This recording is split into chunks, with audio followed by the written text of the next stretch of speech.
Well, good afternoon, West Ham fans. So it's a case of a new TV series being released. I'm a Hammer. Get me out of here.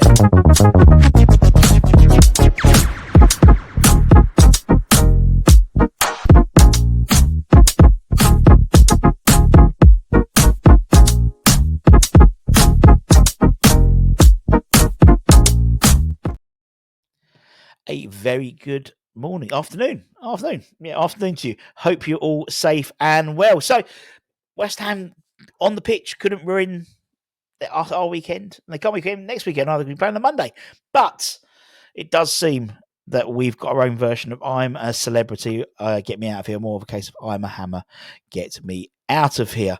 Reports broke over the weekend of Nicholas Fullkrug. Now, it came from an article from Clarence Hugh where they said that he didn't necessarily need an operation for his injury. Medical diagnosis, it was too early, despite that he's been injured for 6 weeks now. But the senior source did say that he has struggled to settle into the UK. And that's obviously sparked rumours of a potential move back to Germany in January. Now, what's interesting is whether that was asked as a separate question or whether potentially the information was divulged as part of the discussion about Nicholas Fullkrug and his injury. So it's again, so it gives credence to why you do pay a premium for Premier League ready players. I mean, you look at all the players we've bought in. Arguably, we've got the best two have been Kilman and Wan-Bissaka, both Premier League ready players who've hit the ground running. Max has played every minute of the Lopetegui era, and it does show that sometimes paying a little bit extra, it's more of a guarantee of being success. Obviously, you never guarantee success, but you look at players. We bring in from overseas. It does seem we've had.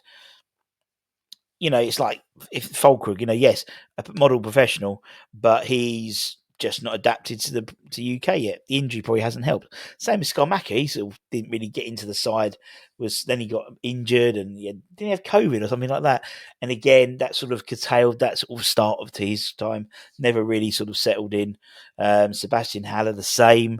But we have had players that haven't been Papa Fornas, for example.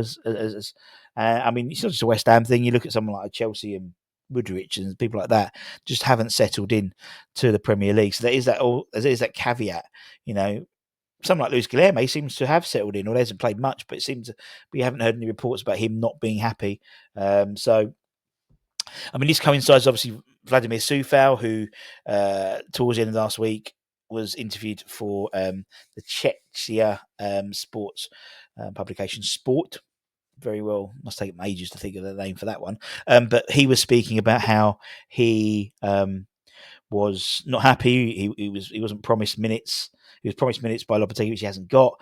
And again, looking at maybe potentially moving on. Obviously, his contract comes to the end of the summer anyway. But it's a shame because I still think there's a really good player who could do a really good job for us in terms of Nicholas Fullkrug, and the injury has just happened at the wrong time. If he'd hit the ground running, got 4 or 5 goals this season already, he may well have settled in a lot easier than being on the sidelines and being injured and having to fly back to Germany. I don't know whether that's his decision or not, but fly back to Germany for treatment and stuff and back. And so we're seeing family and stuff, and it does unsettle you. Makes perfect sense. But it's not just him.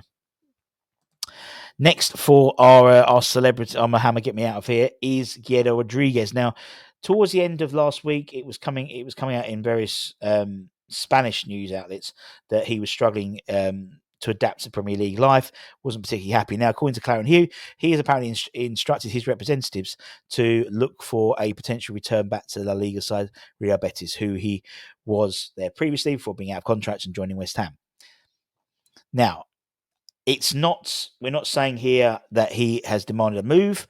That has been adamantly put into the article, but he's looking at the options and potential. So it could be maybe a loan deal back to Real Betis to suit all parties potentially. It's no doubt that he's struggled with life adapting to the Premier League.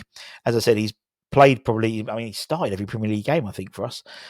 However, it does seem that when you put him in the right position, he seemed to be a lot better. So against Everton, I thought he played a lot better, where he sat in front of the back four and was just pinging balls, looking at where to get involved and tackle and disrupt. And that, to me, is his role. And even more so, you put Edson Alvarez in front of him and he is the reserve, he's the backup to Edson Alvarez. Now, that's the way I see it. Obviously, the head coach doesn't see it that way and plays him as a double pivot. But it's worth saying if he can't get a move, he's not going to demand a move, and he's going to keep getting 100%. He is a model professional.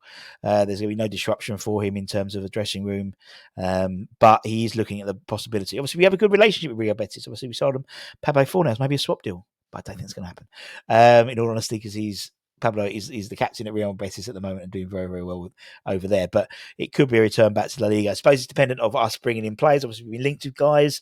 It may mean that with Guerrero going, if he did go, then we'd have to bring someone in, maybe of the ilk of the guys like Andy Diouf, who we spoke about on Friday, I think it was, from RC Lens, Will Stills, RC Lens. So again, there could be some jiggery pokery there potentially.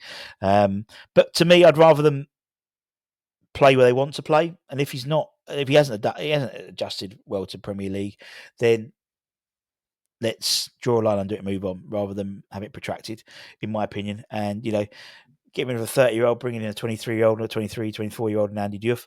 You've made the squad younger already. So, yes. Or maybe it was always a holding spot until we saw someone that we wanted to bring in. I don't know. You just don't know, do you?